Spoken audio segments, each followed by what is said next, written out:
မြန်မာနိုင်ငံကလူငယ်တော်တော်များများက diary မရေးဖြစ်ကြတော့ဘူးဆိုတာကိုသင်သိပါသလား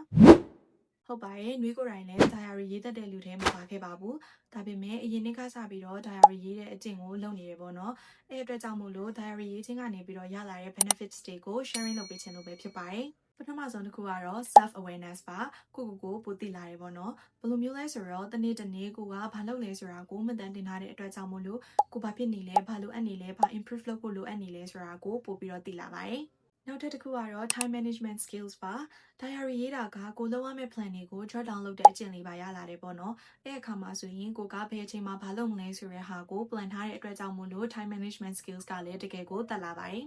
နောက်ထပ် diary ရေးတဲ့ထဲမှာနှွေးတဘောကြရတဲ့အချက်ကတော့ကိုယ့်ရဲ့ focus point ကိုတည်လာတာပဲဖြစ်ပါတယ်။နှွေးကိုယ်တိုင်လည်းအရင်ကဘာဖြစ်ချင်လို့ဖြစ်ချင်မှမသိခဲ့ဘူးပေါ့နော်။ဒါပေမဲ့ diary ရေးပြီးတဲ့နောက်ပိုင်းမှာကိုကဒါဖြစ်ချင်မှလားအဲ့အတွက်ကြောင့်မလို့ဘယ်လိုလေ့လာမလဲဆိုတာကိုစပြီးတော့လုပ်ဖြစ်လာပါတယ်။အဲ့အတွက်ကြောင့်မလို့ diary ရေးကြပါလို့ပြောတာပါ။အဲ့ဒါအပြင်ကိုမှ self discipline လည်းကောင်းလာပါတယ်။ကိုပို့ပြီး control လုပ်လာနိုင်တယ်။ငါဒီဥစ္စာကိုမဖြစ်အောင်လုပ်မယ်ဆိုရဲစိတ်မျိုးတွေလည်းမွေးလာနိုင်ပါတယ်။